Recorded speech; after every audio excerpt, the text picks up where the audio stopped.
2ஆம் அதிகாரத்துக்கு திருப்போம். சிறு பிள்ளைகள் அவருடைய ஆலயத்துக்கு செல்லலாம். எல்லா சிறு பிள்ளைகளும் எழுந்து அவருடைய ஆலயத்துக்கு செல்லலாம். ரோமருக்கு எழுதின நிருபம் 2ஆம் அதிகாரம்.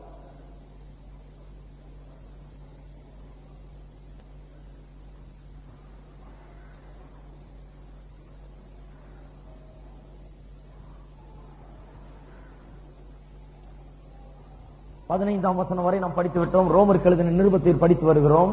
ரோமருக்கு எழுதின நிருபத்தை போல ஒரு புத்தகம் வேதத்திலே கிடையாது.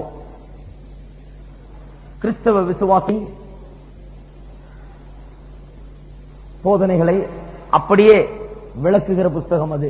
இதை ஒரு முறை படித்தால் விசுவாசி தேவனுடைய அறிவிலே அதிகமாய் வளர முடியும். ஆகையால் தான் இதை போதிக்கிறோம். ஒவ்வொரு வசனமாய் போதித்துக் கொண்டு வருகிறோம். இன்றைக்கு 16ஆம் வசனத்தை மட்டும் போதிப்போம். கடந்த 2 வாரங்கள் 11 முதல் 15 வசனங்களை போதித்தோம். 1ஆம் அதிகாரத்திலே மனுஷன் பாவியாயிருக்கிறான் என்கிறதை பவுல் அப்போஸ்தலன் ஆணித்தரமாக சொல்லுகிறார். மனுஷன் பாவத்திலே விழுந்தது மட்டுமல்லாமல் பாவம் என்கிற உளையான சேற்றிலே சிக்கிக் கொண்டிருக்கிறான். டோட்டலி டிப்ரேவ்ட். சுத்தமாக அவன் அதிலே சிக்கிக் கொண்டான். அதில் உழண்டு கொண்டிருக்கிறான். எழும்ப முடியாதபடிக்கு, மீட்கப்பட முடியாதபடிக்கு, அவனை தன்னை மீட்டுக் கொள்ள முடியாதபடிக்கு, தனக்குத்தானே அவன் மீட்பை உண்டாக்க முடியாதபடிக்கு அவன் சிக்கிக் கொண்டிருக்கிறான். பாவத்திலும் பாவ செயல்களிலும் பாவ வாழ்க்கையிலும் சிக்கி அவன் தவித்துக் கொண்டிருக்கிறான். 1ஆம் அதிகாரத்தை சொல்லுகிறார். 2ஆம் அதிகாரத்திலே, அதாவது 1ஆம் அதிகாரம் பாவத்தை குறித்து, மனுஷனுடைய பாவத்திலே சீரழிந்தான் என்று குறித்தது. 2ஆம் அதிகாரம் முதல் பகுதி தேவன் எப்படி இப்படிப்பட்ட மனிதனை நியாயம் தீர்க்க இருக்கிறார் என்பதை குறித்த காரியங்களை 2ஆம் அதிகாரத்தில் சொல்லுகிறார். நியாய தீர்ப்பு எதன் அடிப்படையில் நடக்கும் என்பதுதான் 2ஆம் அதிகாரத்தின் முதல் பகுதியின் விளக்கம். நியாய தீர்ப்பு எதன் அடிப்படை? 1 முதல் 3 வசனங்களிலே சொல்லுகிறார். நியாய தீர்ப்பு சத்தியத்தின் அடிப்படையில் நடக்கும். சத்தியத்தின்படி நியாயம் தீர்ப்பார் என்று. சத்தியத்தை நான் கேட்கலையே என்று அனைவரும் பேர் சொல்லுவார்கள். ஆண்டவர் சொல்வாராம், யாரையாவது பார்த்து இவன் செய்தது பாவம், இது குற்றம், இது மோசம், இது தவறு என்று சொல்லி இருக்கிறாயா என்று கேட்பாராம். எல்லாரும் சொல்லி இருக்கிறோம் ஏதோ ஒரு நேரத்தில். அப்பொழுது சொல்வாராம், அவன் குற்றம் செய்தான் உனக்கு எப்படி தெரியும்? அப்ப குற்றம்னா என்னன்னு தெரியும், பாவம்னா என்னன்னு உனக்கு தெரியும். சத்தியத்தை தெரியாது என்று எந்த மனுஷனும் தேவன் முன்பாக சொல்லவே முடியாது. இந்த உலகத்திலே சத்தியத்தை தெரியாத மனுஷனே கிடையாது. எல்லாருக்கும் உள்ளே ஆண்டவர் மனசாட்சி என்று ஒன்று வைத்திருக்கிறார். அந்த மனசாட்சியிலே சத்தியத்தை, எது நல்லது, எது கெட்டது, எது பாவம், எது ஏற்றுக்கொள்ளப்படத்தக்கது என்பதை குறித்த சத்தியத்தை மனிதனுடைய மனசாட்சியிலே தேவன் ஆதியிலே அவனை உண்டாக்கின போதே எழுதி வைத்து விட்டார். ஆகிய சத்தியத்தின்படி நியாயம் தீர்ப்பார். மனசாட்சியின்படி நடந்தாயா? யாரும் நடக்கல, அதன்படி நியாயம் தீர்ப்பார். 2வது, அவருடைய கிருபையை ஜனங்கள் தள்ளி விடுகிறார்கள், இரக்கத்தை தள்ளி விடுகிறார்கள். இயேசுவை ஏற்றுக்கொள்ளாமல் அவரை குறித்து கேள்விப்பட்டும் அவருடைய அன்பை குறித்தும் அறிந்தும் அதை தள்ளி விடுகிறார்கள். அப்படி தள்ளும் போது தங்களுக்காக கோபாக்கினியை கொஞ்சம் கொஞ்சமாக சேர்த்து வைக்கிறார்களாம். அக்கவுண்ட்ல பணம் சேர்த்து வைக்கிற மாதிரி கொஞ்சம் கொஞ்சமா சேர்த்து வைக்கிறார்கள். எப்ப? சுவிசேஷத்தை கேட்டும் அதை ஏற்றுக்கொள்ளாமல் தள்ளும் போது தேவ கோபாக்கினியை அவர் கொஞ்சம் கொஞ்சமாய் சேர்த்து வைத்துக் கொண்டே வருகிறார்கள். சேர்ந்துகிட்டே வருது. அப்படி அவர்கள் சேர்த்து வைத்ததின் அதன்படி அவர்கள் நியாயம் தீர்க்கப்படுவார்களாம். அதுதான் 2வது. சிலருக்கு நிறைய இருக்கும் நியாயம் தீர்ப்பு. ஏன்னா நிறைய கேட்டு கேட்டு கேட்டு இயேசுவை ஏற்றுக்கொள்ளாமலே விட்டாங்க. சிலர் நிறைய கேட்கல, கொஞ்சம் தான் கேட்டிருக்காங்க, ஆனா இயேசுவை ஏற்றுக்கொள்ளல. வித்தியாசமா இருக்கும் அவருடைய நியாய தீர்ப்பு. அவருடைய கோபாக்கினை எந்த அளவுக்கு அங்கே சேர்த்து வைக்கப்பட்டிருக்கிறதோ, இவருடைய நிராகரிப்பினால் சேர்த்து வைக்கப்பட்டிருக்கிறதோ அந்த அளவுக்கு அவர்கள் நியாயம் தீர்க்கப்படுவார்கள். 3வது, அவன் தன் கிரியையின்படி நியாயம் தீர்க்கப்படுவான். அதையும் படித்தோம். 4வது, 11 முதல் 15 வசனங்களை படித்தோம். பட்சபாதம் இல்லாமல் அவர் நியாயம் தீர்ப்பார் என்று. பார்ஷியாலிட்டி இல்லாமல், பட்சபாதம் இல்லாமல் அவர் நியாயம் தீர்ப்பார். அது தேவன் ஒருவர் தான் அப்படி செய்ய முடியும்.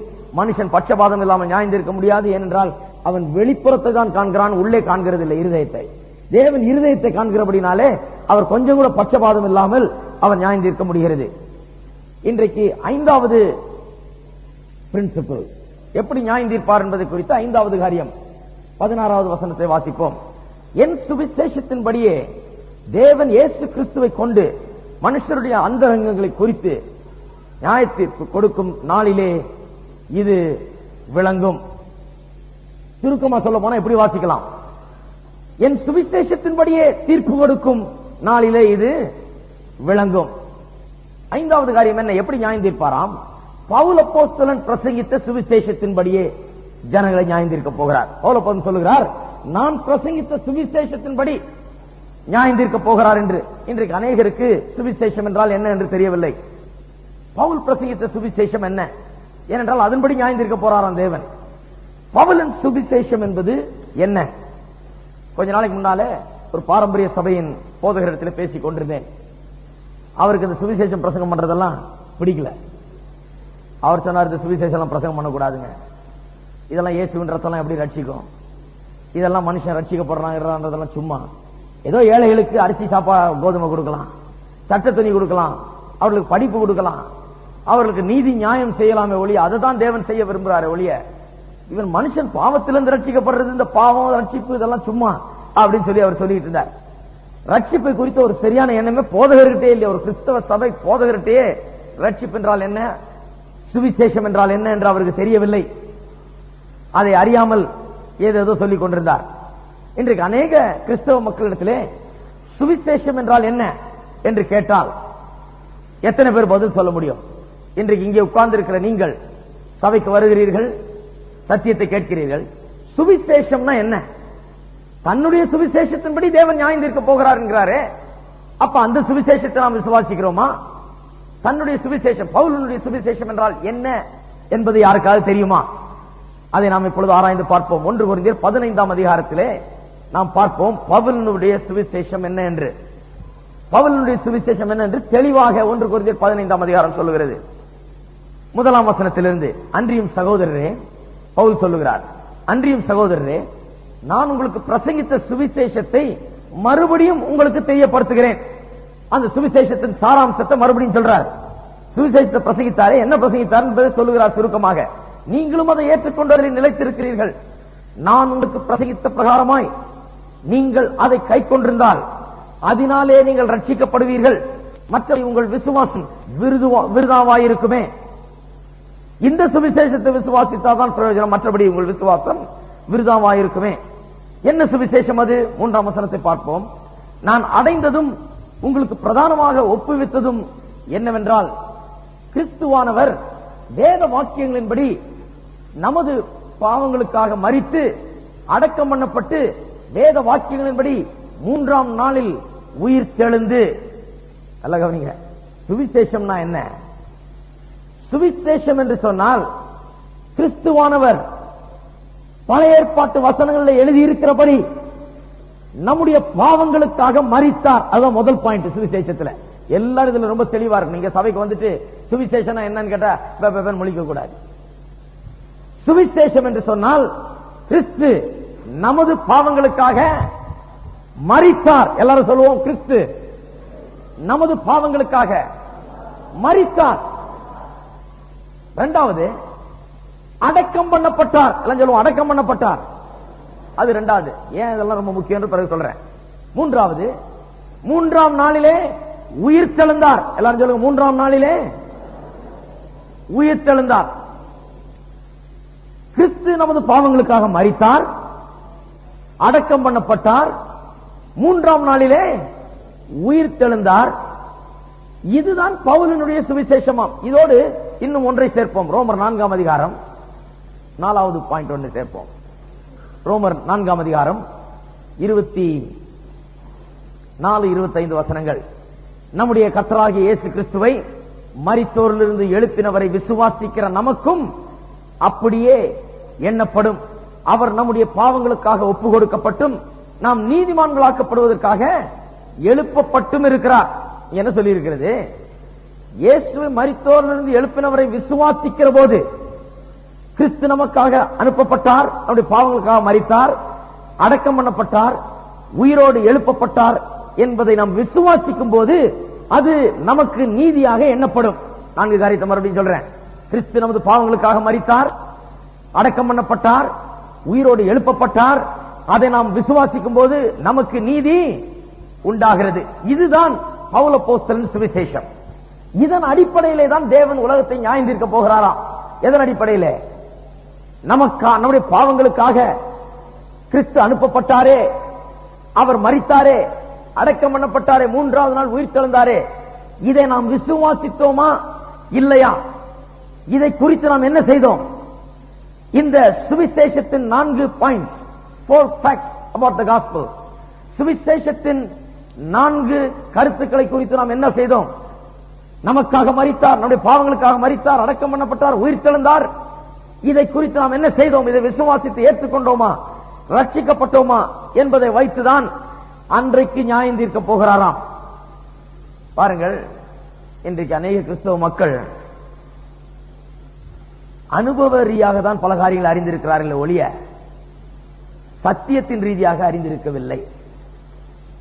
they are experience oriented. அவர்கள் அனுபவங்களை மையமாக வைத்து வாழுகிறார்கள் ஒழிய சத்தியத்தை மையமாக வைத்து வாழுகிறதில்லை. அந்த காலத்தில் எனக்கு ஞாபகம் இருக்குது, ரட்சிப்புனா என்னன்னு தெரியாது. ஏன்னா ஒருத்தர் ஒரு விதமா சொல்றான். ஒரு ஆள் சொல்றாரு, நான் ஒரு நாள் போய் கொண்டிருந்தேன், தற்கொலை செய்து கொள்ளலாம் என்று போனேன், தண்டவாளத்தை நெருங்கினேன், தலையை கொடுக்கலாம் என்று இருந்த போது வானத்திலிருந்து தேவதூதன் பேசினார், மகனே நான் உன்னை நேசிக்கிறேன் என்றார். நான் உடனே திரும்பினேன், நான் ஒளியை கண்டேன், நான் வீட்டுக்கு வந்தேன், 2 நாள் உபவாசம் இருந்தேன், கண்ணீர் விட்டு ஜெபித்தேன், அப்புறம் போய் ஞானஸ்தானம். இப்படி இதெல்லாம் நல்லதுதான், நடந்ததெல்லாம் ஒண்ணும் குறை சொல்ல நாங்க. ஆனா சுவிசேஷம் என்னன்னு தெரியல, வெறும் அனுபவம். அவர் எப்படி இயேசுவண்ட வந்தார் என்ற அனுபவம் தான் எங்களுக்கு தெரிஞ்சது ஒழிய இவர் எப்படி வந்தார், அவர் எப்படி வந்தாரு, இதுதான் தெரிஞ்சது. கடைசியில அப்படி நல்ல நல்ல சாட்சி உள்ள ஆட்களுக்கெல்லாம் ரொம்ப விசேஷ இடம் உண்டு சபையில. ஜெயில உடைச்சவங்களுக்கு ரொம்ப விசேஷ இடம், ஜெயிலே உடைச்சாருங்க அவர், அப்பேற்பட்டவர் ரட்சிக்கப்பட்டிருக்கிறார். பேங்க் உடைச்சு திருடினவனுக்கு விசேஷமான இடம், இவர் பேங்க் உடைச்சவருங்க. இப்படிதான் கேட்ட மொழிய சுவிசேஷம்னா என்னன்னு சரியாக எங்களுக்கு தெரியலையே ஒழிய மற்றவருடைய அனுபவத்தை தான் கேட்டு அறிந்திருந்தோம். அனுபவ ரீதியாக அறிந்திருந்தோம் சில காரியங்களை. அனுபவங்கள் நல்லது, அவருடைய அனுபவங்களை குறை சொல்லவில்லை. எவ்வளவு பொல்லாத மனுஷர்களை ஆண்டவர் ரட்சித்திருக்கிறார், மாற்றி இருக்கிறார். ஆனா சுவிசேஷம் என்றால் என்ன? எதை விசுவாசிப்பதனால் மனுஷன் ரட்சிக்கப்படுகிறான்? சுவிசேஷம் என்று எதை நாம் பிரசங்கிப்பது? சுவிசேஷம் என்று எதை மனுஷருக்கு நாம் எடுத்து சொல்லுவது? நம்முடைய அனுபவங்களையும் சொல்லலாம், ஆனால் சுவிசேஷம் என்று ஒன்று இருக்கிறது. அதை சொல்லி அதை ஜனங்கள் விசுவாசிக்கும் போதுதான் ரட்சிப்பு ஜனங்களுக்கு உண்டாகிறது. திருப்போம் 2 பேதுரு 1ஆம் அதிகாரம் 16வது வசனம். அப்போஸ்தலனாகிய பேதுரு தன்னுடைய வாழ்க்கையின் கடைசி நாட்களுக்கு வந்து விட்டார். அதுக்கு முன்னால 2-3 வசனத்தை வாசித்தீங்கன்னா அவர் சொல்லுகிறார், வாழ்க்கையின் முடிவுக்கு நான் வந்து விட்டேன், சாகிற நேரம் வந்துருச்சு. சாகிற நேரத்தில் ஒரு மனுஷன் போதிக்கிறது ரொம்ப முக்கியமா கவனிக்கணும். ஏனென்றால் முக்கியமான காரியங்களை சொல்லுகிறார். தன்னுடைய வாழ்நாளில் எது ரொம்ப முக்கியம்ன்றத இப்ப சொல்றார். கவனிங்க, நாங்கள் தந்திரமான கட்டுக்கதைகளை பின்பற்றினவர்களாக அல்ல. 16ஆம் வசனம். அவருடைய மகத்துவத்தை கண்ணார கண்டவர்களாகவே நம்முடைய கர்த்தராகிய இயேசு கிறிஸ்துவின் வல்லமையையும் வருகையும் உங்களுக்கு அறிவித்தோம். என்ன சொல்றாரு? கட்டுக்கதையை நாம் பின்பற்றலை. தன்னாலா என் வாழ்நாள் முழுவதும் கட்டுக்கதையை நம்பி வந்த வாழ்க்கை அல்ல, கண்ணார கண்ட சில காரியங்களை நாங்கள் நம்பினோம். கண்ணார கண்டவர்களாக கண்டதை உங்களுக்கு அறிவித்தோம் என்று சொல்கிறார். பிறகு 17ஆம் வசனத்தில், இவர் என்னுடைய நேசகுமாரன், இவரிடத்தில் பிரியமாயிருக்கிறேன் என்று சொல்லுகிற சத்தம் உன்னதமான மகிமையிலிருந்து அவருக்கு உண்டாகி பிதாவாகிய தேவனால் அவர் கனத்தையும் மகிமையும் பெற்ற போது அவரோட கூட நாங்கள் பரிசுத்த பர்வதத்தில் இருக்கையில் வானத்திலிருந்து பிறந்த அந்த சத்தத்தை கேட்டோம். எதை குறித்து சொல்லுகிறார்? இங்க அவர் கிடைச்ச ஒரு அனுபவத்தை குறித்து சொல்லுகிறார். எந்த அனுபவம்? அங்கே மறுரூப மலையிலே பேதுருவும் யோவானும் யாக்கோபும் இயேசுவை 3 பேரையும் இயேசு அழைத்து சென்றார். அங்கே அவர் கண்களுக்கு முன்பாக அவர் மறுரூபமானார். மறுரூபமாகிறது என்று சொன்னால் இயேசு தேவனாய் இருக்கிறார் இல்லையா, மனுஷனா இந்த உலகத்துக்கு வந்த போது அந்த தேவ மகிமையானது இந்த மாம்ச சரீரத்தினால் மூடப்பட்டிருந்தது. அந்த மகிமையை மக்கள் காண முடியவில்லை. அவ்வப்போது அற்புதங்களாலும் அடையாளங்களாலும் கொஞ்சம் லேசா அந்த திரையை விலக்கி அந்த மகிமை வெளியே காண்பித்தார். முதலாவது அற்புதத்தை செய்த போது தண்ணீரை திராட்சரசமாய் மாற்றின போது இப்படி செய்து அவருடைய மகிமையை விளங்க பண்ணினார் என்று சொல்லுகிறது. கொஞ்சம் கொஞ்சம் மகிமையை லேச திறந்து கர்ட்டனை திறந்து காமிக்கிற மாதிரி காண்பிச்சார். ஆனால் மகிமை உள்ள அந்த திரைக்கு பின்னாலே இருக்கிறது. இந்த மாம்சமாகிய திரைக்கு உள்ளாக மகிமை மறைக்கப்பட்டிருந்தது. அவர் தேவனாய் இருந்தது வெளிப்படவில்லை. அவர் தேவனாகவே மகிமையாக நடந்து வந்தார்னா ரோட்ல யாரும் அவரை பார்க்க முடியாது, பார்க்கிறவர்கள் சாவார்கள், நிற்க முடியாது யாரும் அந்த மகிமைக்கு முன்பாக. ஆகையால் தான் மனுஷனாய் நடக்க வேண்டும் என்று சொல்லி அந்த மாம்ச சரீரத்தினாலே அவருடைய மகிமையை மூடிக்கொண்டு இந்த உலகத்துக்குள்ளாக வந்தார். மகிமையை திறந்து விட்டு வரல, அது தப்பு. மகிமையை மூடிக்கொண்டார். மகிமை இன்னும் இருக்குது, உள்ள இருக்குது, மூடிக்கொண்டார். மறுரூப மலையிலே அந்த மகிமை வெளிப்பட்டது. எந்த மகிமை? இவர் தேவனாய் இருக்கிறார் என்கிற அந்த ஒளி மகிமை முற்றிலுமாய் வெளிப்பட்டது. பேதுருவும் யோவானும் யாக்கோவும் அந்த மகிமையை கண்டார்கள். பயங்கரமான ஒரு காட்சி. இயேசு இரண்டாம் வருகையிலே எப்படி வருவாரோ அதுபோல காட்சி அளித்தார். இயேசு இப்ப பிதாவின் வலது பாரிசத்திலே மகிமை நிறைந்தவராய், மகிமை அடைந்தவராய் உட்கார்ந்து இருக்கிறாரே, அந்த காட்சி அது இவங்களுக்கு முன்னாடியே காட்டப்பட்டு விட்டது. இயேசுவின் உலக வாழ்க்கையின் போதே ஒரு ஸ்பெஷலா ஒரு பிரீவியூ மாதிரி காண்பிச்சிட்டார் ஆண்டவர். கொண்டு போய் பிரீவியூ மாதிரி மலைக்கு கொண்டு போய் வான்னு சொல்லி தனியா அவங்க 3 பேருக்கும் காண்பித்தார். அப்படி காண்பிக்கப்பட்ட போது வானத்திலிருந்து ஒரு சத்தம் உண்டானது. இவர் என் நேசகுமாரன், இவரில் நான் பிரியமாயிருக்கிறேன் என்று சொல்லுகிற சத்தம் வானத்திலிருந்து உண்டானது. ஆடிபிள் வாய்ஸ், கேட்கக்கூடிய சத்தம். ஏன் ஆடிபிள் வாய்ஸ் சொல்றோம்? இத எல்லாரும் கேட்டாங்க, எல்லாரும் கேட்டார்கள். சத்தமா பேசுறார் தேவன் அங்கிருந்து, எல்லாரும் கேட்கக்கூடிய அளவு பேசுறார். இன்னைக்கும் ஆண்டவரால் அது பேச முடியும் அப்படி. ஆனால் இன்றைக்கு அநேகமாக ஆடிபிள் வாய்ஸ்ல பேசுறது இல்ல ஆண்டவர். இன்றைக்கு ஆண்டவர் எப்படி பேசுறாரு? நம்முடைய உள்ளத்துல பேசுறார். நமக்கு உள்ள இருக்கிறார் அவர். உள்ளே வாசம் பண்ணுகிறதுனால அவர் உள்ளிருந்து உள்ளான ஒரு துணியை கொண்டு அவர் பேசுகிறார். ஆடிபிள் வாய்ஸ்ல பேச தேவையில்லை. எனக்கு பேசுறது உங்களுக்கு எல்லாம் கேட்கணுமா? கேட்க வேண்டியதில்லை. எனக்குள்ள ஆண்டவர் பேசுகிறார். ஏதோ ஒரு நேரத்தில் அப்படி ஆடிபிள் வாய்ஸ்ல பேசலாம். ஆனால் இன்றைக்கு ஆண்டவர் நமக்கு உள்ளாக இருந்து கொண்டு பேசுகிறார். அன்றைக்கு பேசினது இயேசுவுக்கு பேசல, இவர்களெல்லாம் கேட்கணும்னு பேசினார். ஆகியால ஆடிபிள் வாய்ஸ்ல பேசுகிறார். இன்றைக்கு பாருங்க, கிறிஸ்தவ உலகம் சில நேரத்தில் பைத்தியக்கார உலகமா இருக்கு. ஒரு ஆள் இறங்கி ஞாபகம் இருக்குது, நான் சின்ன பையனா இருக்கும்போது, தேவனின் இடத்துல உரத்த சத்தமாய் அந்த மலையில பேசுறது போல பேசாவிட்டால் நான் உபவாசத்திலிருந்து எந்திரிக்க மாட்டேன், பேசுற வரைக்கும் நான் ஆண்டவரை விட மாட்டேன். அவர் பேசணும், அதை நான் கேட்கணும், எல்லாரும் கேட்கணும். இப்படி எல்லாம் பண்ண நாட்கள்லாம், முரட்டாட்டம் பண்ண நாட்கள்லாம் உண்டு. நிறைய பேர் அதுல உபவாசம் இருந்து இருந்து பார்த்துட்டு கடைசியில் ஒண்ணும் முடியாம க்ளோஸ் பண்ணிக்கிட்டாங்க உபவாசத்தை. மீதி பேரு கிட்டத்தட்ட பைத்தியம் பிடித்த நிலைக்கு ஆனாங்க. இந்த சத்தங்கத்தான் கேட்கணும்னு போனா நிச்சயமா அது பைத்தியத்தில் தான் கொண்டு போய் விடும். ஆனால் பேதுருவுக்கு வந்தது அப்படிப்பட்ட அனுபவம் இல்ல. சத்தம் கேட்கலாம் மலைக்கு போல, அவர் சத்தம் கேட்கலாம் உபவாசம் இருந்து காத்துட்டு கிடக்கல. அவர் இயேசுவை கூட்டிட்டு போய் மகிமையை காண்பிக்கிறார். வானத்திலிருந்து சத்தம் உண்டாகிறது. நிஜமாய் நடந்த ஒன்று இது. சத்தம் உண்டாகிறது. இதோ இவர் நேசகுமாரன், இவர்கள் நான் பிரியமாயிருக்கிறேன் என்று வானத்திலிருந்து சத்தம் உண்டாகிறது. வெளிச்சத்தை, மகிமையை காண்கிறார்கள், சத்தத்தை கேட்கிறார். கண்டார்கள், கேட்டார்கள். 2 காரியம் நடந்தது. டிராமாட்டிக், அற்புதமான காரியம். எப்படி இருக்கும் இன்னைக்கு வானத்திலிருந்து ஒரு சத்தம் கேட்டுச்சுன்னா நமக்கு வாழ்நாள்ல மறக்கவே மாட்டோம். அதை தான் போய் இன்னைக்கு அப்படி சத்தம் கேட்டவங்க எல்லாம் அதையே வாழ்நாள் பூரா பிரசங்கம் பண்ணிட்டு தெரியுறாங்க. ஹலோ, இன்றைக்கு அப்படி ஒரு ஆளு மலைக்கு போய் அங்க ஏதோ ஒரு பெரிய ஒளியை பார்த்து வானத்திலிருந்து ஒரு பறவை சத்தம் உண்டாச்சுன்னா அந்த ஆளு வாழ்நாள் முழுவதும் புக் பண்ணிடுவாங்க சபைகள்ல. எங்களுக்கு வந்து சொல்லுங்க, எப்படி அந்த சத்தம் வந்துச்சு, எப்படி அந்த ஒளியை பார்த்தீங்க. இவர் வாழ்நாள் பூரா இந்த ஒளியை பார்த்தது எப்படி, இந்த சத்தத்தை கேட்டது எப்படி, இதுக்கே சரியா போயிடும் ஊழியமே. அப்படிதான் சபைகள் எல்லாம் வார்த்தையின் அடிப்படையில் இல்லாமல் அனுபவத்தின் அடிப்படையிலே சில நேரத்தில் வளர்க்கப்படுகிறது. அது தவறு. யாராவது அனுபவத்தை பிரசங்கிக்கணும்னா பேதுரு தான் பிரசங்கம் பண்ணணும். அவரை விட பெரிய அனுபவம் யாருக்காவது இருந்திருக்குதா? இயேசுவோடையே இருந்தாரு, சுற்றி தெரிந்தார். எவ்வளவு பெரிய அற்புதங்களை பார்த்தார், எவ்வளவு பெரிய அடையாளங்களை கண்டார். 5 அப்பங்கள் 2 மீனை பங்கிட்டு 5000 பேருக்கு கொடுக்கும் போது அவர் இருந்தார். இயேசு தண்ணீர்ல நடக்கும் போது அவர் இருந்தார். ஏன் இவரே தண்ணீரில் நடந்தார்? அதுக்குன்னு பேதுரு ஊர் ஊரா போய் போஸ்டர் அடிச்சு தண்ணீரில் நடந்த பேதுரு வந்திருக்கிறார்.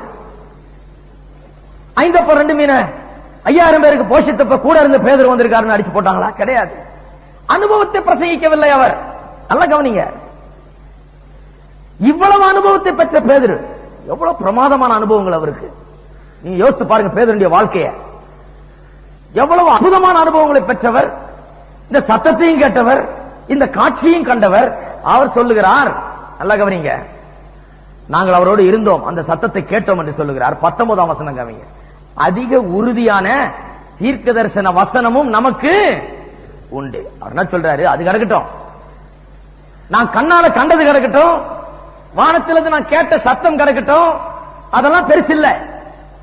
அதாவது பேதுரு பாருங்க, முதல்ல ஆரம்பிச்சப்ப அப்படிதான் ஆரம்பிச்சாரு. நல்ல பெந்தகோஸ்துக்காரர் அவர். ஆரம்பிச்சப்ப எப்படி ஆரம்பிச்சாரு? துடுதுடுப்பா இருப்பாரு.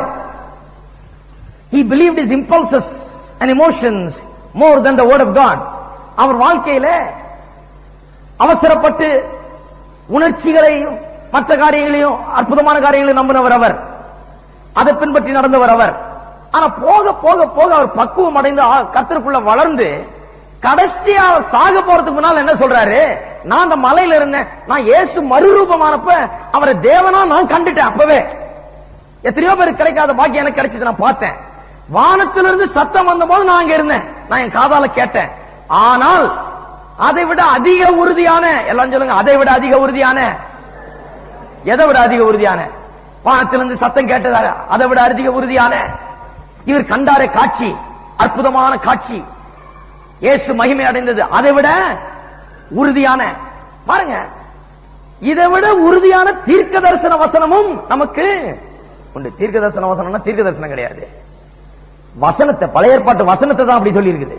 பழைய ஏற்பாட்டு வசனங்கள் தீர்க்க தரிசன வசனங்கள் என்று ஏன் அழைக்கப்படுகிறது என்றால், அவைகள் கிறிஸ்துவை குறித்து தீர்க்க தரிசனமாய் உரைக்கப்பட்டவைகள். கிறிஸ்து எப்படி வரப்போகிறார், எப்படி மரிக்க போகிறார், எப்படி உயிர்த்தெழ போகிறார், இவைகள் எல்லாம் முன்னறிவித்த வசனங்களா இருக்கிறபடினாலே அவைகள் தீர்க்க தரிசன வசனங்கள் என்று அழைக்கப்பட்டிருக்கிறது. நாம் சுருக்கமாய் சொல்லலாம், வசனம் உண்டு. எல்லாம் சொல்லுவோம், அதிக உறுதியான வேத வசனம் நமக்கு உண்டு. எல்லாம் உண்மையாதான் சொல்றீங்களா? எல்லாரும் பைபிளை கையில் எடுத்துங்க.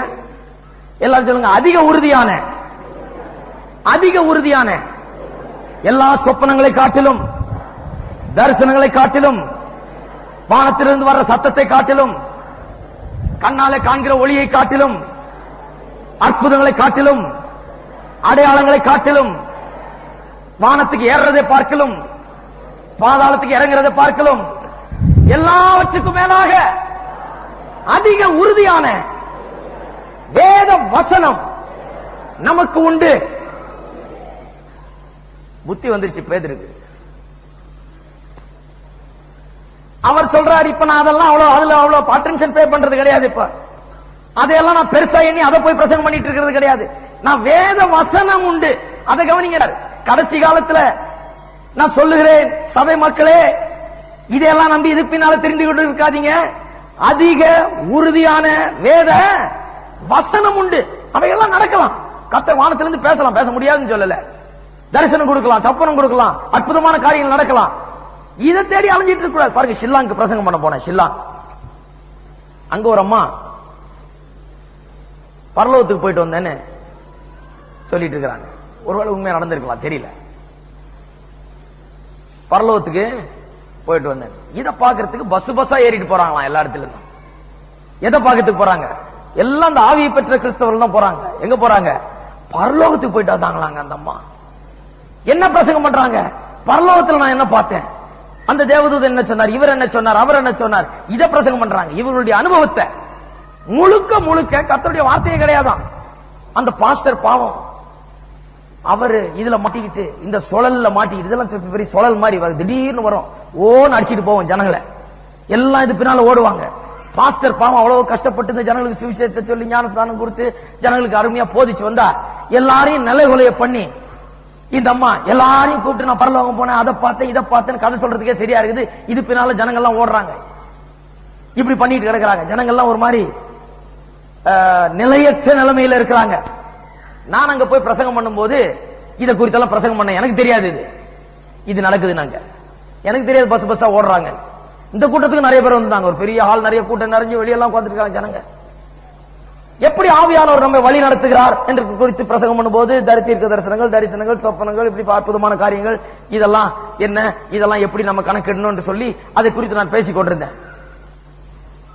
முதல் நாள் பேசி முடிச்சோன்னு அந்த பிரசங்க சொன்னா, ஐயா நல்ல காலம் நீங்க வந்து பிரசங்கம் பண்ணீங்க. இப்பதான் பஸ்ஸா எங்க மக்கள் ஓடிட்டு இருக்கிறாங்க பரலோகத்துக்கு போன பாக்குறதுக்கு. நல்ல காலம் நீங்க வந்து இதெல்லாம் கரெக்டா சொல்றீங்க, எப்படியோ கர்த்தர் தான் உங்களை கொண்டு வந்தாருன்னாரு. அடுத்த சர்வீஸ்ல எந்திரிச்சேன். நான் பரலோகத்துக்கு போனதில்லை ஜனங்களுக்கு சொன்னேன். இதுவரைக்கும் நான் பரலோகத்துக்கு போனதில்லை, இன்னும் பாதாளத்துல கூட இறங்கினதில்லை. ஏன் இவ்வளவு பேர் வந்திருக்கிறீங்க? என்னத்தை கேட்க வந்தீர்கள்? எதை பார்க்க வந்தீர்கள்? நான் ஏதோ பரலோகம் போனேன்னு கேட்க வந்தீங்களா?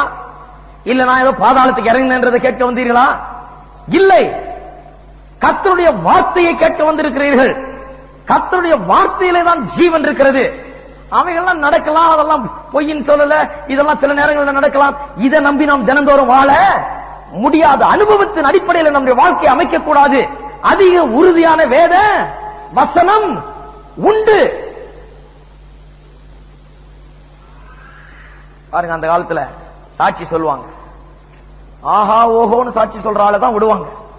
ஜெயில உடைச்சேன், பேர திருடினேன், இப்படி பண்ணேன், அங்க பண்ணேன், அதை பண்ணேன், கல்லறையில போய் பணத்தை உள்ள மைய எடுத்தேன், மந்திரவாதம் பண்ண, இப்படி எல்லாம் ஜனங்கள்லாம் ஆயும் பார்த்தேன். அப்ப நான்லாம் நினைக்கிறது, நமக்கெல்லாம் ரட்சிப்பே கிடையாது. நம்ம எந்த கல்லறையில போய் எந்த மைய எடுத்தோம், எந்த பேங்க திருடணும், நாம எந்த சிறைச்சாலையை உடைச்சோம், இப்படி ஏதாவது பண்ணா பரவாயில்ல, ரட்சிப்பு உண்டாயிருக்குன்னு சொல்லலாம். நம்ம எந்த ஒளியை பார்த்தோம், நம்மகிட்ட எந்த தேவதூதன் வந்து பேசினாரு? பாருங்க, பவுல் அப்போஸ்தலனுக்கு அப்படி நடந்தது. தமஸ்கு போற வழியிலே இயேசு அவரை சந்தித்தார். ஒளி வீசினது, கீழே விழுந்தால் கண்ணு குருடாச்சு. ஆண்டவர் அவரோடு பேசினார். கூட இருந்தவங்க எல்லாம் அந்த சத்தத்தை கேட்க முடிந்தது. ஆடிபிள் வாய்ஸ், மறுபடியும் உரத்த சத்தமாய் தேவன் பேசுகிறார், எல்லாரும் கேட்கிற மாதிரி. இவ்வளவு பெரிய அற்புதம் நடந்தது. ஆனா பவுல் அப்போஸ்தலன் போய் ஊர் ஊரா போய் நான் எப்படி ரட்சிக்கப்பட்டேன் என்று சொல்லுகிறேன் அப்படின்னு சொல்லி இதை சொல்லிட்டு நீங்கள் எல்லாரும் இப்படிப்பட்ட அனுபவத்தை எதிர்பாருங்கள்னாரா? கிடையாது. அவர் போய் என்ன பண்ணாரு? அவர் சொல்றாரு, என்னுடைய சுவிசேஷம். அவருடைய சுவிசேஷம் என்ன? தமஸ்கு போற ரோட்ல எப்படி வெளிச்சத்தை கண்டேன்றத சுவிசேஷம். ஹலோ, இருக்கிறீங்களா ஐயா? அம்மாமார்களே எல்லாம் இருக்கிறீங்களா? எல்லாரும் ஒரு ஆமேன்னு சொல்லுங்க. அவருடைய சுவிசேஷம் என்ன? நான் போறப்ப தேவதூதனை கண்டேன், நான் இயேசுவை பார்த்தேன், எனக்கு பெரிய தரிசனம் கிடைச்சது, எனக்கு சத்தம் வந்தது, இந்த சத்தத்தை யாருமே கேட்டதில்லை, நான் தான் கேட்டிருக்கிறேன். இதா சுவிசேஷம்? கிடையாது. அவர் சொல்றார், என்னுடைய சுவிசேஷம் என்ன? நான் உங்களுக்கு பிரசங்கித்ததை உங்களுக்கு நினைவுபடுத்துகிறேன். நான் என்ன பிரசங்கித்தேன் உங்களுக்கு? கர்த்தராகிய இயேசு கிறிஸ்து நமது பாவங்களுக்காக மரித்தார், அடக்கம் பண்ணப்பட்டார், உயிர் தெழுந்தார். அதை விசுவாசிக்கும் போது நமக்கு நீதி உண்டாகிறது, ரட்சிப்பு உண்டாகுது. இதை அல்லவா பிரசங்கித்தேன் என்கிறார். இருக்கீங்களா எல்லாரும்? அனுபவங்களை சொல்லலாம், உங்களை எப்படி ரட்சித்தார்னு சொல்லலாம். ஆனா அது சுவிசேஷம் இல்ல. அனுபவ சாட்சியை சுவிசேஷமாக்கிட கூடாது. அனுபவ சாட்சிகளை சுவிசேஷமாக்கிட, அனுபவ சாட்சியே கூட்டமாக்கிட முடியாது. கர்த்தருடைய வசனம் தான் மிகவும் முக்கியம். கர்த்தருடைய வார்த்தையின் அடிப்படையிலே தான் நம்முடைய வாழ்க்கை கட்டப்பட வேண்டும். தனது சுவிசேஷத்தின்படி இந்த உலகத்தை நியாயம் தீர்ப்பார் என்று சொல்லி இருக்கிறது. நல்ல கவனிங்க, அவருடைய சுவிசேஷத்தில் முதல் பாயிண்ட் என்ன? நமது பாவங்களுக்காக கிறிஸ்து மரித்தார். அது வேத வாக்கியத்தின்படி சொல்லி இருக்குது. வேத வாக்கியத்தின்படி. அப்ப பவுல் அப்போஸ்தலன் தன்னுடைய அனுபவத்தில் பிரசங்கம் பண்ணல, பழைய ஏற்பாட்டு வசனத்தை எடுத்து வைத்துக் கொண்டு எப்படி கிறிஸ்து நம்முடைய பாவங்களுக்கு மரிக்கும்படியாக வந்தார், பாவங்களுக்காக மரித்தார் என்று வசனத்தை வைத்துதான் சுவிசேஷத்தை பிரசங்கம் பண்ணினார் ஒழிய அனுபவத்தை அல்ல. அனுபவத்தோடு சொல்லி இருக்கலாம், ஆனால் சுவிசேஷம் என்றால் என்னவென்று திட்டவட்டமாய் ஜனங்களுக்கு அறிவித்தார். எதன் அடிப்படையில் சுவிசேஷத்தை பிரசங்கித்தார்? எதன் அடிப்படையிலே இயேசுவின் மரணம், அடக்கம் பண்ணப்படுதல், உயிர்த்தெழுதல் ஆகியவற்றை பிரசங்கித்தார்? வசனத்தின் அடிப்படையில். மறுபடியும் 1 கொரிந்தியர் 15 அதிகாரத்துக்கு போங்க. வேத வாக்கியங்களின்படி, எல்லாரும் சொல்லுங்க, வேத வாக்கியங்களின்படி நமது பாவங்களுக்காக மரித்து, வேத வாக்கியத்தின் அடிப்படையில் சுவிசேஷத்தை அவர் பிரசங்கித்தார். வேத வாக்கியங்களின்படி நமது பாவங்களுக்காக கிறிஸ்து மரித்தார். வேதத்தில் எழுதியிருக்கு, பழைய ஏற்பாட்டில் ஏற்கனவே எழுதியிருக்குது, கிறிஸ்து நமக்காக வந்து மரிப்பார் என்று. சுவிசேஷத்தின் முதல் காரியம் என்ன? கிறிஸ்து நம்முடைய பாவங்களுக்காக மரித்தார். ஏன் கிறிஸ்து நம்முடைய பாவங்களுக்காக மரிக்க வேண்டும்? கொஞ்சம் கவனிப்போம். ஏன் மரிக்க வேண்டும்? வேதம் சொல்லுகிறது, மனுஷன் பாவம் செய்த போது தேவனை விட்டு தூரமாய் போனான். பாவம் செய்கிற ஆத்மா சாகவே சாகும் என்று வேதவசனம் சொல்லுகிறது. பாவத்தின் சம்பளம் மரணம் என்று வேதம் போதிக்கிறது. பாவத்தை செய்தவன் சாக வேண்டும், அதான் தண்டனை.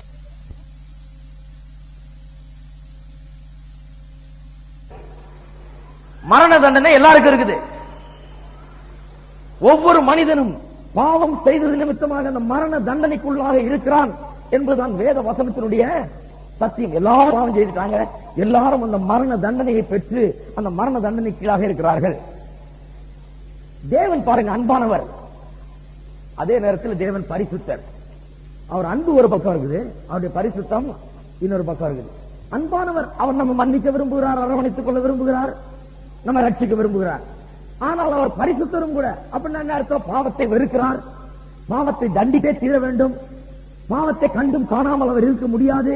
பாவத்தை நீ செய்துக்க, பரவாயில்ல நான் அட்ஜஸ்ட் பண்ணிக்கிறேன், ஏதோ பரவாயில்ல உன்னை போனா போதுன்னு விட்டுறேன் அப்படின்னு சொல்ல முடியாது.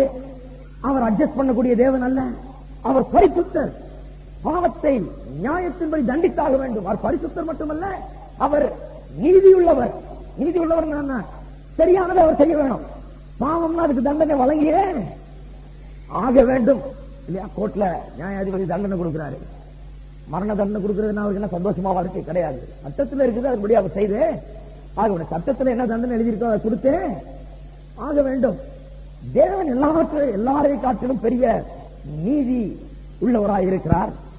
அவருடைய நீதியின்படி தண்டனை கொடுத்தே ஆக வேண்டும். எந்த தண்டனையா? மரண தண்டனையை மனுஷனுக்கு கொடுத்தே ஆகணும். மனுஷனும் மன்னிக்கணும், ரட்சிக்கணும், தன்னிடத்தில் கொண்டு வரணும். அதே நேரத்தில் அவன் செய்த பாவத்தையும் சும்மா விட்ட முடியாது. அந்த பாவத்தின் சம்பளம் மரணம், அதையும் நீதி உள்ளவராகிய இவர் அவனுக்கு கொடுத்தே ஆக வேணும். எப்படி பண்றது? இவனை கொல்லவும் செய்யணும், இவனை ரட்சிக்கவும் பண்ணணும். இவன் செய்த பாவத்திற்கு இவன் சாக வேண்டும். அதே நேரத்தில் தேவனுடைய இரக்கம் சொல்லுது, இவன் ரட்சிக்கப்பட வேண்டும், இவன் தேவனுடைய திரும்ப சேர்த்துக் கொள்ளப்பட வேண்டும். இது எப்படி செய்கிறது? நிறைய பாருங்க, மதங்கள் மார்க்கங்கள்லாம் இதை அவாய்ட் பண்றாங்க. அவங்க என்ன சொல்றாங்க? சரி நீ மலைக்கு போயிட்டு வா, நீ இந்த புண்ணியங்களை செய், நீ காசை கொடு, பணத்தை கொடு, இல்ல நீ செய்த தப்புக்கெல்லாம் நீ ஒரு பிராயச்சித்தம் பண்ணு. இப்படி பல நற்கிரியைகளையும் பலவிதமான புண்ணியங்களையும் பலவிதமான காரியங்களையும் அவர் போதிக்கிறார். உன்னையே அடிச்சுக்கோ, ஒரு வாரம் எடுத்து நல்லா நான் தப்பு பண்ணேன்னு தெய்வத்தின் முன்னால் நின்று அடித்துக்கொள். இதெல்லாம் பாருங்க, மனுஷன் தன்னுடைய பாவத்திற்கென்று அவன் பிராயச்சித்தமாய் செய்யறான். அவனுக்கு தெரியுது பாவம் செய்து விட்டான் என்று. மதத்தில் இப்படி சொல்லி தர்றார்கள், நீ ஒன்னு அடிச்சுக்கோ, இல்ல போய் புண்ணியம் பண்ணு, இல்ல ஏதாவது ஒரு பிராயச்சித்தமான காரியம் நீ செய்து கொள் என்று. ஆனால் அவைகள் எல்லாம் போதாது. இவன் பண்ணுகிற புண்ணியம் இவனை ரட்சிக்க முடியாது. இவன் பண்ணுகிற புண்ணியம் இவனுடைய பாவத்திற்கு தண்டனையா இருக்க முடியாது. பெரிய கொலையை ஒண்ணு பண்ணிட்டு நான் என்ன ஃபைன் கட்டிட்டு போயிடுறாங்க, விட்டுருங்கன்னு சொன்னா எப்படி இருக்குது? பெரிய பாவத்தை, பெரிய குற்றத்தை செய்துட்டு குற்றவாளியா கொண்டு போய் நினைச்சிருக்க வச்சா கூண்டுல நான் 4 தடவை அப்படி போட்டுக்கிறேன், நான் அதோட போயிடுறேன் அப்படின்னா முடியுமா? முடியாது. அது ஏற்றுக்கொள்ளப்பட முடியாது. ஆகையால் தான் இவைகள் எல்லாம் மனிதன் கொண்டு வந்த மதம் மார்க்கங்கள். மனித மதம் மார்க்கத்துல அவன் அட்ஜஸ்ட் பண்ணிக்கிறான். அவன் வாழ வேணும் என்று சொல்லி இந்த பாவத்துக்கு ஏதோ பிராயச்சித்தமாய் உண்டு பண்ணிட்டு அவன் அட்ஜஸ்ட் பண்ணி வாழ்ந்துக்கிறான். ஆனால் தேவனண்டையில வர வேண்டும் என்றால் அங்க அட்ஜஸ்ட் பண்ணவே முடியாது. தேவனண்டையில வர வேண்டும் என்றால் நிச்சயமாக அவன் மரண தண்டனையை பெற்றே ஆக வேண்டும். மரணம் ஒன்றுதான் அதற்கு பதிலே ஒழிய இவன் இங்கே குளத்துல கொள்கிறதோ அல்லது இவன் அடித்துக் கொள்கிறதோ, இவன் புண்ணியம் பண்ணுகிறதோ, நல்ல காரியம் செய்கிறதோ அது போதாது. இவன் செய்த பாவத்திற்கு இவைகள் எல்லாம் ஈடு செலுத்த முடியாது. அதைத்தான் வேதவசனம் திட்டவட்டமாக போதிக்கிறது. இவன் செய்த பாவத்திற்கு தண்டனை மரணம், இவன் அதை பெற்றே தீரவர். எப்படி இவன் மரணத்தையும் பெறுறது, ஜீவனையும் பெறுறது? எப்படி இவன் மரணத்தையும் பெறுறது, தேவனத்திலேயும் வருகிறது? அதற்காக தான் தேவனே மனுஷனாக இந்த உலகத்திலே வந்தார். மனுஷனாக உலகத்திலே வந்து கல்வாரி சிலுவையிலே மனுஷனுக்காக மரித்தார். இதுலதான் மரணம் ரொம்ப முக்கியம். அவர் அங்க மரிக்கும் போது நல்ல ஞாபகம் வச்சுங்க, இவர் தேவன், எல்லாவற்றையும் உண்டு பண்ணினவர், உங்களை என்னையும் படைத்தவர், வானத்தையும் பூமியும் சூரியனையும் சந்திரனையும் நட்சத்திரம் எல்லாத்தையும் உண்டு பண்ணினவர். இவரை இப்ப ஆணி அடிச்சு சிலுவையில தொங்க விட்டுருக்காங்க. நம்ப முடியுதா? தேவன் சிலுவையில தொங்க முடியுமா? தேவனை சிலுவையில தொங்க விட முடியுமா? மனுஷனால் தேவனை கொல்ல முடியுமா? மனுஷன் தேவனை மேற்கொள்ள முடியுமா? நடந்தது. எப்படி நடந்தது? எப்படி தேவன் அதை அனுமதித்தார்? மனுஷன் இதை செய்யும்படியா எப்படி தேவன் அதை அனுமதித்தார்? மனுஷன் நினைத்துக் கொண்டிருக்கிறான், பத்தியா இந்த ஆளுக்கு நான் தான் கடவுள், நாங்க தான் கடவுள் சுத்திட்டு இருந்தாரு, பிடிச்சிருந்தால கையும் காலம் பிடிச்சு நல்லா அரைஞ்சு விட்டுடும் சிலுவையில தொங்கிட்டு இருக்காரு பார். எல்லாரும் அங்கே காரி துப்பினார்கள் சிலுவையில. அங்கே இருந்த சுற்றி இருந்த போர்த்தேவர்கள் மற்றவர்கள் சொன்னார்கள், நீ தேவனுடைய குமாரனாக இருந்தால் இறங்கி வா, உன்னை ரட்சித்துக் கொள்ள. நீ தேவனாயிருந்தால், வானத்தையும் பூமியும் சிருஷ்டித்தவராயிருந்தால் ஏன் நீ சிலுவை விட்டு இறங்கி வர முடியவில்லை? உன்னை ரட்சித்துக் கொள் என்று சவால் விடுகிறார்கள், துப்புகிறார்கள், ஏசுகிறார்கள், ஏன் பரியாசம் பண்ணுகிறார்கள். இயேசு சொல்றார், அவர் பிதாவை நோக்கி கூப்பிட்டால் ஆயிரக்கணக்கான தேவதூதர்கள் வந்து அவரை அந்த இடத்திலிருந்து காப்பாற்றி இருக்க முடியும். சர்வத்தையும் படைத்த சர்வ வல்லமை உள்ளவர் நினைத்திருந்தால் அங்கு நிற்கிற ஒவ்வொரு போர்ச்சேவனையும் இவர் மேல துப்புனவனையும் பஸ்மமாக்கி இருக்க முடியும். ஒரு சுண்டு வரல காட்டியிருந்தார். அவர் நினைத்திருந்தால் உலகத்தை அழித்திருக்க முடியும். அந்த நிமிஷத்துல முள் கிரீடத்தை சுமத்தி ஆணிகளை அடித்து கீழே குத்தி, இடுப்பிலே விழாவிலே குத்தி, ரத்தம் உடம்பெல்லாம் கொட்டுகிறது. வாரினால் அடித்து சதை பிக்கப்பட்டு உழுத நிலத்தை போல அவருடைய சரீரம் நமக்காக பிக்கப்பட்டது. உச்சந்தலையிலிருந்து உள்ளங்கால் வரை காயப்பட்டவராய் அங்கே தொங்கினார். தொங்கும் போது அவர் தன்னை ரட்சித்துக் கொண்டிருக்க முடியும், இறங்கி வந்திருக்க முடியும், தான் தேவன் என்று நிரூபித்திருக்க முடியும். இவர்கள் பரியாசத்தை தாங்கிக் கொள்ள முடியாமல் வேற ஏதாவது செய்திருக்க முடியும். அவர் செய்யல. அவர் செய்திருந்தால் நாம் ரட்சிக்கப்பட்டிருக்க முடியாது. ஏன் செய்யல? அவர் சாக வேண்டியது அவசியம். ஏன் சாக வேண்டியது அவசியம்? வேதம் சொல்லுகிறது, நம்முடைய பாவங்களை தேவன் அவர் மீது சுமத்தி விட்டார். யோவான் சொன்னான், இதோ உலகத்தின் பாவங்களை சுமந்து தீர்க்கிற தேவ ஆட்டுக்குட்டி என்று. உலகத்தின் பாவத்தை எடுத்து தேவன் இயேசுவின் மீது வைத்து சுமத்தி அங்கே சிலுவையின் மீது அவரை தொங்க விட்டார். அவருடைய மரணம் அவருடைய மரணம் அல்ல. அவர் சாக வேண்டிய அவசியம் இல்லை. பாவத்தின் சம்பளம் மரணம். இவர் ஒரு பாவம் செய்யவில்லையே. பாவம் செய்கிற ஆத்துமா சாகுமானா இவர் செய்யவில்லையே பாவம். உலகத்தின் பாவத்தை அவர் மீது சுமத்தி நம்முடைய மரணத்தை அங்கே ஏற்றுக்கொண்டார். ஆகையால் தான் அவர் இறங்கி வரல. ஆகையால் தான் தன்னை பலமுள்ளவராய் காண்பிக்கவில்லை.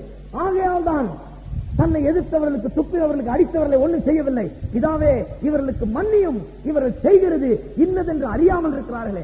பரிதாபப்படுறாங்க அடித்தவனை பார்த்து. இவனுக்கு தெரியல, விளங்கல பாவம். இவனுக்கு நான் யாருன்னு விளங்கல, மன்னியும் ஆண்டவரே. எந்த மனுஷனும் செய்ய முடியாத, தேவன் தான் செய்ய முடியும். ஏன்? அவர் தேவனாயிருக்கிறார். மனுஷனுக்கு விளங்கல இவர் தேவன். மனுஷன் நினைச்சிட்டு இருக்கா இவர் சாதாரண மனுஷன், ஏதோ கடவுள்களும் சுத்திட்டு ஏதோ போய் சொல்லிட்டு தெரிஞ்சாரு, இப்ப மாட்டிக்கிட்டாரு, அரைஞ்சு தொங்க விட்டுட்டோம். அங்கே அவர் மரணமானார். அது நம்முடைய மரணம். ஆகையால் தான் பவுல் அப்போஸ்தலன் ரோமர் 6ஆம் அதிகாரத்தில் சொல்லுகிறார், நாம் அவரோடு கூட மரித்தோம். எல்லாம் சொல்லுங்க, நான் அவரோடு கூட மரித்தேன். 2000 வருஷத்துக்கு முன்பாக இயேசு சிலுவையிலே மரணமான போது அது அவருடைய மரணம் அல்ல, நம்முடைய மரணம். ஆகையால் தான் அவர் இறங்கி வரல. இந்த அற்பர்கள் நின்று கட்டிக் கொண்டிருக்கிறார்கள். அவர் தேவன், இவன்ட்ட ஒண்ணு நிரூபிக்க வேண்டிய அவசியம் கிடையாது. அவர் இறங்கி வரல. ஏன்னா நமக்காக செத்தார், நமக்காக ஜீவனை விட்டார். ஒருவனும் என் ஜீவனை என்னிடத்தில் எடுத்துக்கொள்ள முடியாது என்று சொன்னார். என் ஜீவனை நான் வைக்கிறேன் என்று சொன்னார். அவரை கொலை செய்யலவங்க. அவர் ஜீவனை விட்டார், ஜீவனை கொடுத்தார். அவர் தன்னை பிற்கப்படும்படியாக, அடிக்கப்படும்படியாக ஒப்பு கொடுத்தார். அவர் சர்வ வல்லமையுள்ள தேவன். அதை விசுவாசிக்கிறீர்களா? இதுதான் பவுலுடைய திருச்செய்தி. கிறிஸ்து நமது பாவங்களுக்காக மரித்தார். உங்களுடைய பாவங்களுக்காக, என்னுடைய பாவங்களுக்காக மரித்தார். அதை நாம் புரிந்து கொள்ள வேண்டும். அடக்கம் பண்ணப்பட்டார் என்று சொல்லி இருக்கிறது. 3 நாட்கள் அந்த கல்லறையில் இருந்தார். 3வது நாளே உயிர் தெழுந்தார். ஏன் 3வது நாள் உயிர் தெழுந்தார்? பவுல் அப்போஸ்தலன் அதை குறித்து பிரசங்கம் பண்ணுகிறார். அப்போஸ்தலர் நடபடிகள் 2ஆம் அதிகாரத்திலே பிரசங்கிக்கிறார். அப்போஸ்தலர் நடபடிகள் 2ஆம் அதிகாரத்திலே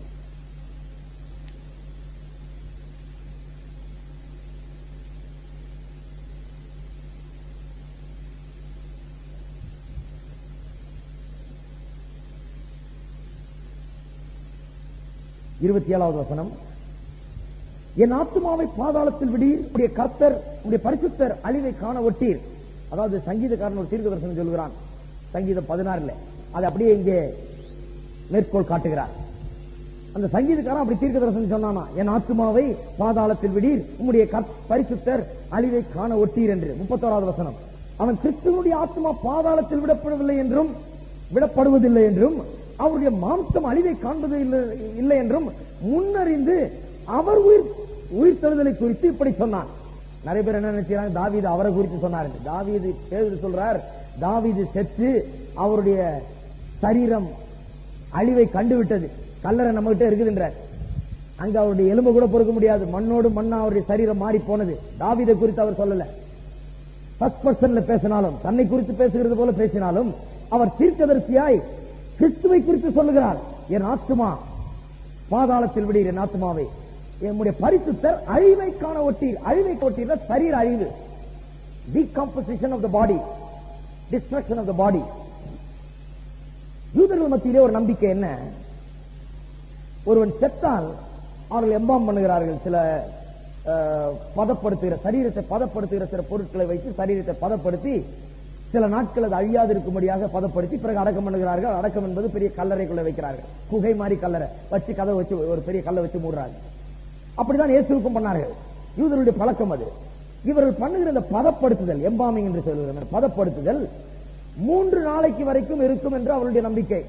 4வது நாள் தான் சரீரம் அழிவை காண்கிறது என்கிறது யூதருடைய பழக்கத்தின்படி அவர்கள் மத்தியிலே நிலவி வந்த ஒரு பொதுவான கருத்து. 4வது நாள் தான் அழியும் சரீரம்.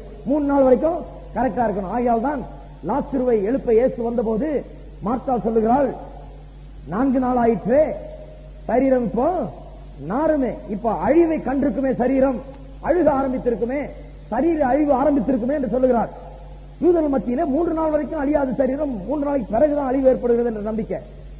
ஆனால் ஒரு பரிசுத்தமானவர் ஒருவர் பிறந்தால் இந்த உலகத்திலே, பரிசுத்தமான ஒரு மனுஷன் இருந்தால், அதாவது பாவமற்ற ஒரு மனுஷன் ஒருவன் இருந்தால், அந்த பரிசுத்தர் அழிவை காண விட மாட்டாராம் தேவன் அப்படின்னு அவர்கள் மத்தியிலே ஒரு நம்பிக்கை இருந்து வந்தது. யூதர்கள் என்ன நம்பினார்கள்? 3வது நாளைக்கு அப்புறம் தான் சரீரம் அழியும். யாராவது ஒரு மனுஷன், பாவமே செய்யாத மனுஷன் ஒரு நாள் செத்தால், அப்படி எந்த மனுஷனும் கிடையாது. ஆனா அவர்கள் மத்தியில் இருந்த நம்பிக்கையை சொல்றேன். பாவமே இதுவரை செய்திராத ஒரு பாவம் இல்லாத மனுஷன் என்றைக்காவது ஒரு நாள் செத்தால், அந்த மனுஷன் அவனுடைய சரீரம் அழிவை காணாமல் தேவன் காப்பார் என்பது அவருடைய நம்பிக்கை. இயேசு அடக்கம் பண்ணப்பட்டது அதை காண்பிப்பதற்காக தான். எதை காண்பிப்பதற்காக? இவர் பாவமற்றவர், மனுக்குலம் அனைத்தும் பாவம் செய்து கெட்டு போயிட்டு தேவ மகிமை அற்று போனது. இயேசுவோ அப்படி அல்ல. 3 நாள் அவர் கல்லறையில் வைக்கப்பட்டார். 3 நாள் அவருடைய சரீரம் கல்லறையில் இருக்கிறது. 3வது நாள் காலையில் அவர் உயிர் தெழுந்தார். எதை காண்பிக்கிறது? இவர் பாவமற்றவர், இவர் தேவன். ஆகையால் தான் இவருடைய சரீரம் அழிவை காணாமல் தேவன் அவரை மறுபடியும் உயிரோட எழுப்பினார் என்பதை காண்பிக்கிறது. இந்த 3 நாள் இவருடைய சரீரம் கல்லறையில் இருந்தபோது இவருடைய ஆவியும் ஆத்மாவும் பாதாளத்துக்கு எடுத்து செல்லப்பட்டது. பாதாளத்துக்கு எடுத்து செல்லப்பட்டு அங்கே பிசாசு ஆவிகளால் பிடித்து வைக்கப்பட்டு வாதிக்கப்பட்டது. பிசாசுக்கு நரகத்திலே ஒரு பெரிய கொண்டாட்டம். இவரை கொலை செய்து விட்டேன், எங்க போனாலும் நம்மளை துரத்துற ஆளுவர், பிசாசை விரட்டுறவர், நம்மளை வாதிக்கிறவர், நம்மளை துன்புறுத்துகிறவர், இவரை இங்கே பிடித்து இழுத்துக் கொண்டு வந்து விட்டேன், திட்டம் போட்டு இவரை கொலை பண்ணிவிட்டேன், இப்பொழுது சரீரம் அங்கே அடக்கம் பண்ணி விட்டார்கள், இவருடைய ஆவியும் ஆத்மாவியும் நான் இப்பொழுது சிறைபிடித்து கொண்டு வந்து விட்டேன் என்று பாதாளத்தில் கொண்டு போய் வைக்கிறான். 2ஆம் அதிகாரத்தில், அப்போஸ்தலர் 2ஆம் அதிகாரத்தில் பேதுருடைய முதல் பிரசங்கத்தில் அதை பிரசங்கம் பண்றார். சுவிசேஷ பிரசங்கம் பண்ணும்போது என்ன பிரசங்கம் பண்ணும்போது என்ன பிரசங்கம் பண்றார்? இயேசு பாதாளத்துக்கு போனார்னு பிரசங்கம் பண்றார். எப்ப போனார் பாதாளத்துக்கு? சரீரம் கல்லறையில் வைக்கப்பட்ட அந்த 3 நாட்கள் அவர் பாதாளத்திலே ஆவி ஆத்மா அங்கே இருந்தது. அங்கே பிசாசு ஆவிகள் அவரை பிடித்து வைத்திருந்தன. 3 நாட்கள் பெரிய பார்ட்டி நடக்குது நரகத்துல, பெரிய கொண்டாட்டம், ஆட்டம் பாட்டமா இருக்கிறது. இவரை தோற்கடித்து விட்டோம், உலகத்துக்கு ரட்சகர்னு வந்தாரு, ராஜான்னு வந்தாரு, அப்படின்னு வந்தாரு, இப்படின்னு வந்தாரு, இவருடைய நாமத்துல பிசாசை துரத்துவாங்க, அப்படி நாங்க கடைசியில் இவரே மாட்டிட்டாருங்க, ஒரே கொண்டாட்டம் நரகத்துல. அந்த நரகம் அங்கே அவர் வாதிக்கப்பட்டார். ஏன்? நாம் அங்க சென்றிருக்கிறோம், நாம போயிருக்கிறோம். அவர் நமக்காக மரிக்கவில்லை என்றால் நாம் எல்லாரும் நரகத்திற்கு போக வேண்டியவர்கள், அங்கே எரிந்து அங்கே நித்தியமாய் தேவனை விட்டு பிரிக்கப்பட்டு உபத்திரவத்திலே வேதனையிலே வாழ வேண்டியவர்கள் நாம். நரகம் நம்முடையது. அந்த நரகம் ஒவ்வொரு மனுஷனும் அங்கே சென்றிருக்க வேண்டும். நாம் செல்லக்கூடாது என்பதற்காக அவர் அங்கே சென்றார். நமக்காக அவர் சென்றார். நமக்காக அங்கு 3 நாள் தங்கினார், 3 நாள் வாதிக்கப்பட்டார், நரகத்தையே நமக்காக அனுபவித்தார். இருக்கிறீங்களா? வெறும் மரணத்தை அனுபவிக்கல, நீங்க மரணமான பிறகு நரகத்துக்கு போகிறீங்களா, அந்த நரகத்தையும் அனுபவித்தார் நமக்காக. 3 நாட்கள் அவர் அப்படி அனுபவித்த போது தேவன் வானத்திலிருந்து பார்த்து, இது போதும், இதற்கு மேல இவர் பாடுபட வேண்டியதில்லை. இவர் ரத்தம் சிந்தினது போதும், இவர் பாடுபட்டது போதும், மரித்தது போதும், அடக்கம் பண்ணப்பட்டது போதும், பாதாளத்துக்கு கொண்டு செல்லப்பட்டது போதும், அங்கே வாதிக்கப்பட்டது போதும் என்று சொல்லி அங்கே இருந்த அவரை மறுபடியுமாக அவர் உயிர்ப்பித்தார். திடீரென்று தேவன் அவருக்கு அந்த நரகத்திலே ஒரு பெரிய அதிகாரத்தையும் வல்லமையும் கொடுத்தார். கொலோசியர் 2:15 சொல்லுகிறது, பிசாசையும் அதனுடைய ஆவிகளையும் அந்தகார சக்திகளையும் வெளியரங்க கோலமாக்கி அவைகளின் மேல் வெற்றி பிறந்தார். அதுக்குதான் இன்றைக்கு பாடுகிறோம், சாவையும் நோயையும் பேயையும் ஜெயித்தார் என்று. பிசாசை மேற்கொண்டார், வெளியரங்க கோலமாக்கி சொன்ன பப்ளிக் டிஸ்பிளே. பப்ளிக் டிஸ்பிளேன்னா அது என்ன, அந்த வார்த்தை என்ன அர்த்தமா? இந்த ஒலிம்பிக்ல ஓடி முதல் வந்துடுறாங்க பாருங்க, 100 மீட்டர் ரேஸ் வைப்போம், முதல்ல வர்ற ஆளு முதல்ல வந்தோடனே கையை கட்டி பேசாம நிக்க மாட்டான், ஒரு சுத்தி ஒரு ரவுண்டே வருவான். எதை ஸ்டேடியத்தை சுத்தி எல்லாரும் கை தட்டை கை அசைச்சு கொண்டு ஒரு பெரிய ரவுண்டே வருவான். அந்த ரவுண்டு வந்தாராம் இயேசு. ஹலோ, எங்க வந்தார்? நரகத்திலே வந்தார். பாதாளத்தின் திறவுகோலை பிசாசனத்திலிருந்து பிடுங்கினார். அந்த பாதாளத்தின் வாசல்கள், அதன் அஸ்திவாரங்கள் அதிர்ந்தன. அதை திறந்தார். நரகத்தை சுற்றி வெற்றி சிறந்தவராய், பிசாசை மேற்கொண்டவராய், ஜெயித்தவராய் சுற்றி வந்தார். இவர் வெற்றி கொண்டாடினார். பிசாசு வெற்றி கொண்டாடினவன் இப்பொழுது ஒன்றுமில்லாமல் போனான். வேதம் சொல்லுகிறது, பிசாசின் தலையை அவர் நசுக்கினார் என்று. வெற்றி சிறந்தவராய், பாதாளத்தின் திறவுகோலை பிடுங்கினவராய் வெளியே வந்து அவருடைய சரீரத்துக்குள்ளாக மறுபடியும் அவருடைய ஆவியும் ஆத்மாவும் வந்து கல்லறையை விட்டு வெளியே வந்தார், உயிர் தெளிந்தார். இதைத்தான் அப்போஸ்தலனாகிய பவுல் பிரசங்கித்தார். நாம் எதை விசுவாசிக்கிறோம்? ஏதோ நான் பாவத்துக்கு ஏதோ புண்ணியம் பண்ணங்க, நான் இவ்வளவு தப்பு பண்ணிருக்கிறேன், அதனால கோயிலுக்கு இந்த வருஷம் போயிட்டு வந்துடுறேங்க, 40 நாள் விரதம் இருந்துடுறேங்க, நான் அதை பண்ணிடுறேங்க. பாருங்க, இதெல்லாம் ஜனங்கள் வந்து உண்மையான இருதயத்தோடு கடவுளை தேடுற ஜனங்க. நம்ம இந்திய தேசத்து ஜனங்க அவங்கள போல கடவுளை தேடுற ஜனங்களை எங்கும் பார்க்கவே முடியாது. உண்மையோடு தேடுறாங்க. எந்த நாட்டில் பாருங்க நடந்து போவான் 200 கிலோமீட்டர் 300 கிலோமீட்டர் நடந்து காலெல்லாம் கொப்பளமாயி. நம்முடைய ஜனங்களை பார்த்து கடவுளை தேடுற மனுஷன் உலகத்தை பார்க்கவே முடியாது. அவ்வளவு ஆர்வம் கடவுளை கண்டடையணும். நீ செத்தா கடவுளை கண்டடைய வேணா, சாகரத்துக்கு ரெடி ஆக்கு.